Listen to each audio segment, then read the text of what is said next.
Good morning sa inyo mga katodo at tayo ay paalis na. Alright. Tayo ngayon ay pupunta sa Casco Market Taguig. Wala tayong vlog nung Wednesday mga katodo pero bawi tayo ngayon. And oo nga pala mga katodo, no? Meron po tayo mga shorts. Kung hindi nyo pa po napapanood, medyo marami-rami ng ating mga shorts. Ang purpose ng ating mga shorts mga katodo para makatulong sa ibang mga new big bike owner at mga new big bike owner na kagaya ko, na at least alam natin ang mga basics ng ating bike, mga safety information na dapat nating tandaan. Kaya sana ma-enjoy nyo ang mga mumunti nating mga shorts. And ngayon mga katodo, pag-uusapan natin today, nabalitaan nyo na ba? Nabalitaan nyo na ba? Pag-uusapan natin today mga katodo ang release ng all new Ninja 1000 SX 2024 na talaga namang nakaka-excite bilang isang owner ng Ninja 1000, no? Na-excite ako para sa paparating na bagong model for 2024. Sa ating research, ayan, ipa-flash ko sa screen,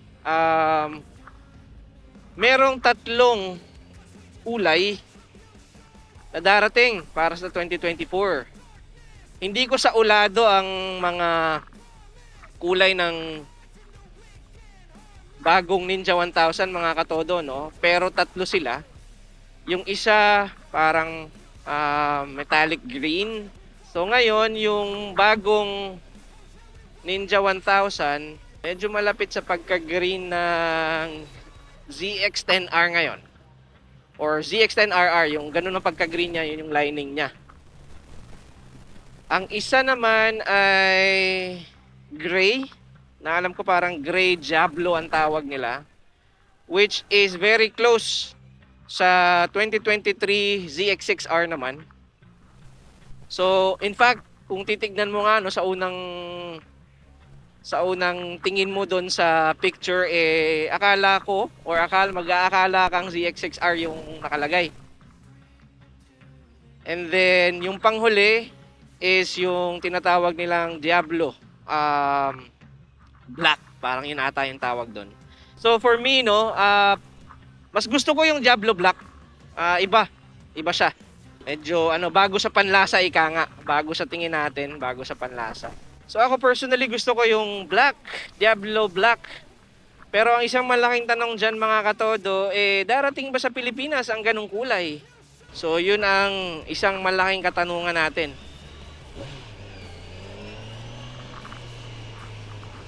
Pero mga katodo, yung kulay lang unfortunately ang naiba.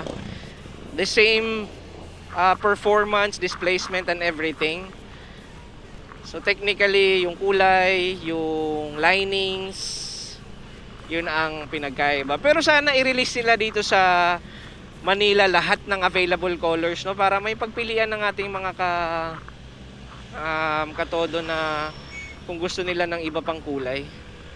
Kasi hindi kagaya ng ZX6R, yung gray lang ang lumabas dito sa Pilipinas. Ako personally sa ZX6R, mas gusto ko yung puting or ang puting colorway. So shout out pala sa ating katodo na nag-comment, si sir na nagpaplanong bumili ng Ninja 1000 SX 2024. Sir, shout out sa iyo. I'm looking forward na kapag nakabili ka na, makapag-ride na tayo. And thank you po sa inyong suporta. Appreciate ko po sobra. By the way mga katodo, ang Ninja 1000 SX is set to be released on October 1st, 2023. So sa Japan yan i-release. Aabangan natin kung kailan ang dating ng Ninja 1000 SX dito sa Pilipinas. So alam ko marami sa ating mga katodo ang excited na dyan. So sit back and relax lang tayo mga katodo dahil paparating na ang Ninja 1000 SX. Nung ni-research ko nga pala yung presyo, nasa around or almost the same lang siya mga katodo. So nasa around 10,000 US dollars ang SRP niya as of this moment nung ginawa yung article. So nung kinumpute ko yan, nasa around 600,000. And syempre hindi pa kasama dyan yung mga taxes and all. Roughly 700,000 plus pa rin yan. Ganun pa rin ang SRP niya. Which is maganda, no? Kasi walang price hike. And you'll get the same benefit out of the bike. Kulay nga lang ang naging iba, pero mas better. Para sa akin, much better ang colorway ngayon 2024. Or para sa 2024. May isa sa ating mga katodo na nag-comment sa ating likes and dislikes doon sa, or previous vlog natin na likes and dislikes. At sabi na isang katodo natin na bigat ng bike natin talaga. Totoo yan, sir. Tinanggap ko na yung reply ko mga katodo. Natanggap ko na actually na talagang mabigat itong ating motorsiklo. And kaya isa rin yan sa reason kung bakit hindi ako basta-bastang nagpasakay ng aking pillion, ng aking OBR nung nakuha natin itong big bike, kasi hindi ako familiar sa bigat. So imaginein mo, from 125cc umakit ako ng 1,000, tapos itong Ninja 1,000 pa yung kinuha ko na known na mabigat siya. So kailangan ko maging familiar muna sa bigat ng bike, maging at ease muna ako sa bike mismo bago ko pasakay ng aking OBR. But anyway, tanggap ko na yan mga katodo, no, na talagang mabigat itong bike na to. And nakaset naman na yan sa aking utak every time na lumalabas ako.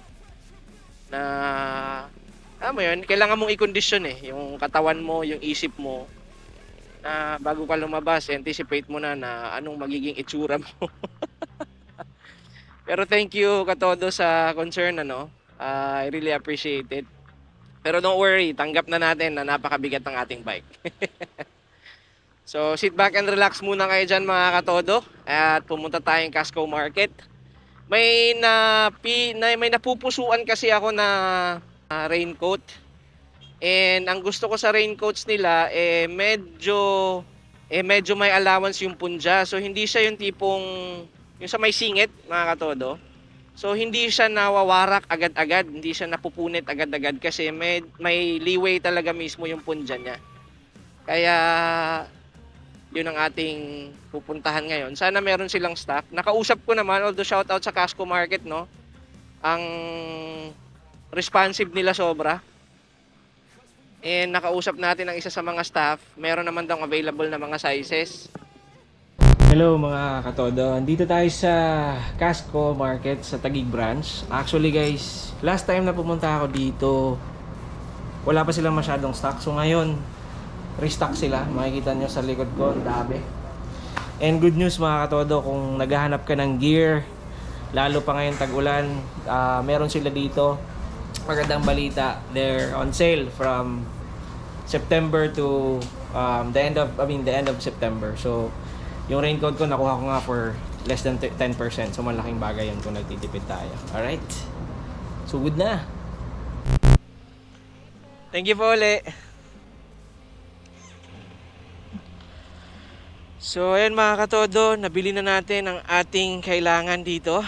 So mas lalong wala nang pipigil sa atin sa pagva-vlog, lalo pa tumuulan-ulan na ngayon.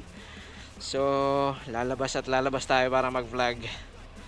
Kasi nami-miss ko kayo guys So punta kayo dito sa Casco. Actually in any Casco branches ata yung sale nila, at napakababait ng mga staff nila. Honestly, no, nabilib din ako sa customer service ng Casco, kasi kahit sa Messenger, which is expected mo naman na minsan hindi talaga sila makakapag-reply agad, pero sa Casco wala akong waiting time reply sila agad kung anong available nila, kung anong kulay, kung saan may availability. So nakakabilib. Thank you so much Casco, and sa uulitin. So ayun guys, sugod na kayo kasi naka-sale sila. Sayang naman, malaking bagay yung sale. Actually, nakatipid tayo ng around 300, almost 400 pesos dahil sa sale nila.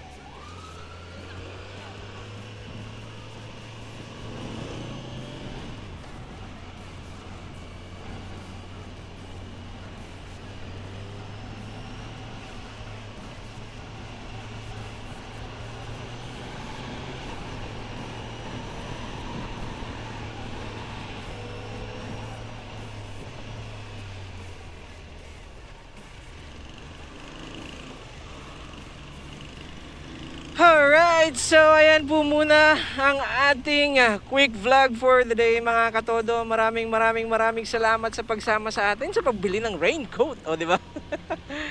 Thank you guys sa inyong suporta at pagmamahal. And sana po ay nag-enjoy kayo at sana panoorin nyo ang ating mga shorts mga katodo. Kasi baka naman makatulong sa inyo, especially dun sa mga nagbabalak na bumili ng big bike or yung mga mismong meron ng big bike na hindi pa masyadong kabisado or kailangan ng mga maliliit na information para sa kanilang motorsiklo. 'Di ba? So thank you so much guys. And palagi nating tandaan na sa mga maliliit at malalaki nating pangarap, sipagan natin, kilusin natin at itodo natin. Peace out.